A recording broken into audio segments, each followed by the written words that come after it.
Sheila Carter had seen enough destruction to recognize the warning signs when they flashed, and this time they were screaming at full volume.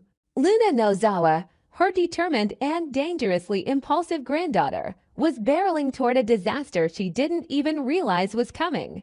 Sheila watched her closely the way Luna paced, her eyes wild with conviction, lips trembling not from fear but stubbornness. Luna believed she could fix things, believed that staying behind would bring clarity or closure. But Sheila knew better. Luna's decision to remain in Los Angeles, especially after everything that had erupted between the Forresters, the Spencers, and the tangled mess surrounding Will, was no longer just reckless. It was suicidal. Inside Bill Spencer's house, Luna had barricaded herself emotionally. She refused to listen, refused to leave, refused to admit that her presence was the spark lighting fuses all over the city. Sheila's pleas grew more intense. "Luna," she said in a low, desperate tone, "if you stay, you're going to burn with them. The Forresters will come for you. The Spencers will turn you into a weapon in their war. You think love protects you? No. Right now, love will destroy you." Luna, defiant and trembling, shot back. "I didn't kill anyone. I didn't hurt anyone. I told the truth, but that wasn't the point. The truth didn't matter in this world, in this city, in this family. What mattered was perception, reputation, bloodlines, alliances, and Luna had shattered all of them with one revelation. She was alive. She had slept with Will. She was pregnant. Every name tied to her, Forrester, Spencer, even Finnegan, was now boiling over in fury, betrayal, or shame. Sheila knew exactly how this ended if Luna stayed. The Forresters would wage a quiet war to erase her. The Spencers would bury her in lawsuits or scandal, and even Deacon, caught between loyalty and disgust, wouldn't be able to shield her. But Luna didn't listen. She sat on the edge of the guest room bed in Bill's mansion, hand cradling the slight swell of her belly, stubbornness written in every ankle of her body. "I'm not going to run," she said. "Not this time. I ran before, and it only made things worse. They need to hear me out. I need to face it." Sheila's patience cracked. "You think this is some after-school special? They're not going to hear you out, Luna. They're going to bury you. This isn't about closure anymore. This is survival." Still, Luna stayed. That night, Sheila moved through the shadows of the mansion with silent purpose. She had a plan. She always had a plan. Whether Luna wanted to go or not, she was going to give her a way out. Sheila had lived through too many betrayals and bloodbaths to watch the next generation walk into one blindly. She contacted a fixer, someone she'd used years ago when she needed to disappear.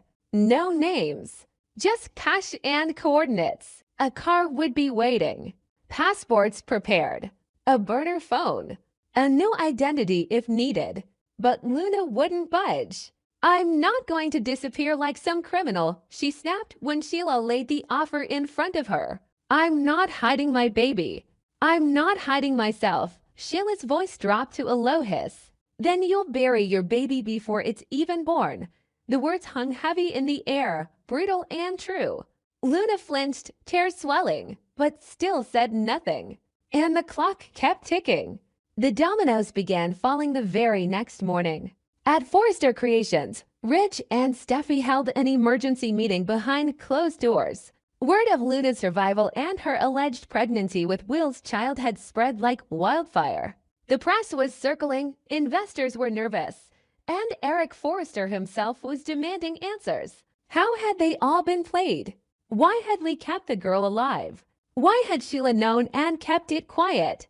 What game was Luna playing?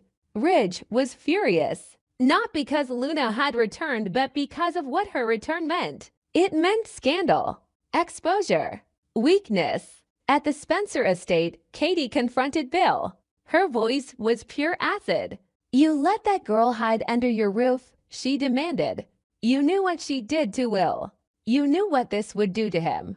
And you let her stay." Bill, already reeling from the collapse of his son's relationship with Electra and the implosion of their public image, had no answer. He didn't defend himself. He couldn't.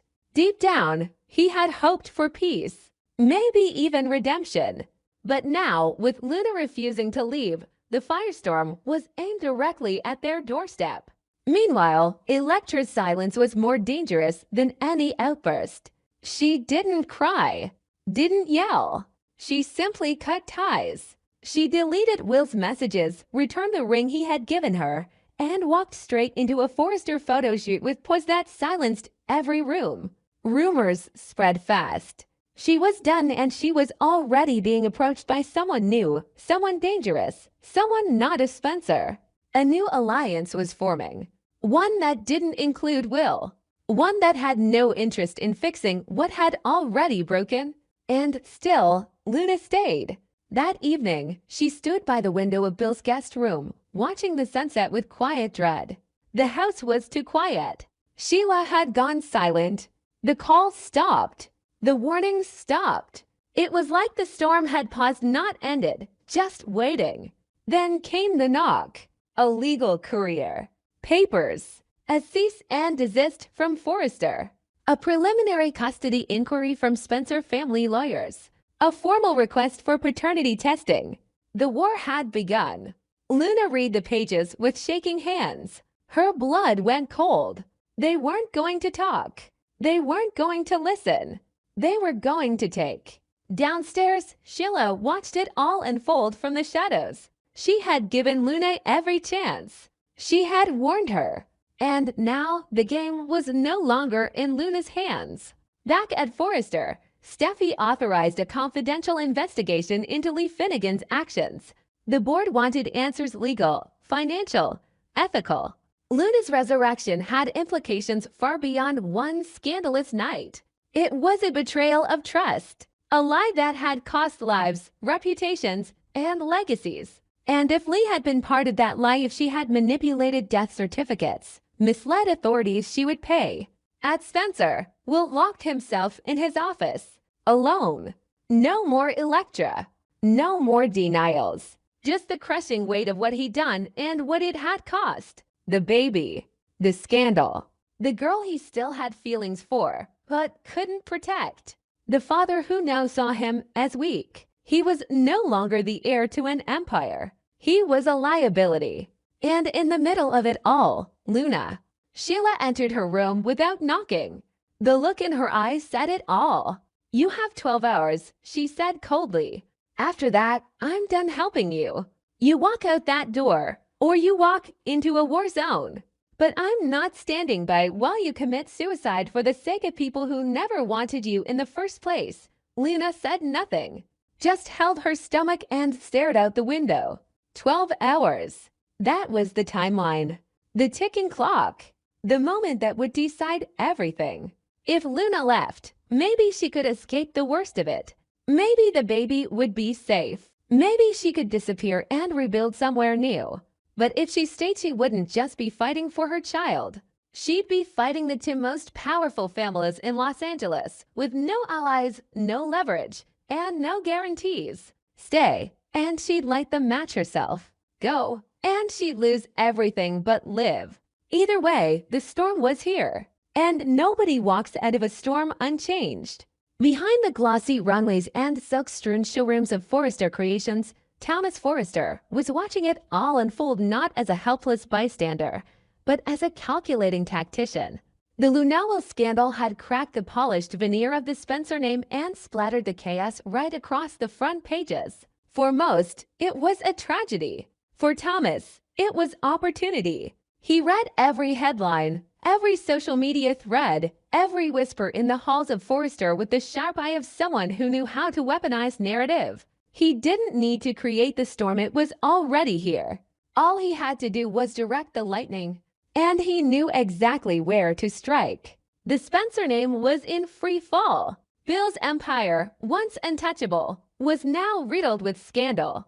Luna's reappearance, the pregnancy, the betrayal, the media frenzy, all of it provided perfect cover for Thomas to reposition himself inside Forrester Creations, not just as a lead designer, but as a public face, a voice of stability and integrity. He called it the ethical aesthetic campaign, a clean branding pivot built on values, transparency, and social consciousness. But underneath the polished mood boards and rebranded mission statements, Thomas was playing a much dirtier game. His first move was subtle, launching internal discussions within FC leadership about whether the brand should distance itself from anyone associated with the Spencer scandal. The obvious target was Luna, but the real target was Hope. Hope for the future had always been built on authenticity, forgiveness, compassion, the exact values Luna now claimed. And Thomas knew Hope's loyalty to Luna ran deep. They had history. Luna was like a sister to her. So Thomas twisted the knife by giving Hope a brutal ultimatum dressed in boardroom language: either stand with Luna, a scandal-ridden name that now jeopardized investor confidence and alienated Forrester's conservative clientele, or double down on clean brand values and publicly detach the line from any association with the chaos. There was no middle ground. Hope was stunned, torn. Every meeting became a war zone: PR execs throwing numbers, brand strategists warning about backlash, and Thomas standing there calm, firm, almost sympathetic. Almost. "It's not personal," he said in one particularly brutal meeting. "But it is business. We can't risk millions to protect one person." You know that. Hope didn't respond, but the message was clear: choose your brand or choose your friend. As Hope spiraled privately, Thomas was busy locking down deals. Sustainable textile partnerships, European showroom placements, influencer crossovers, all wrapped in the banner of the new campaign. And behind it all, he was leaking whispers, not directly, never directly, but through well-timed sources and digital proxies.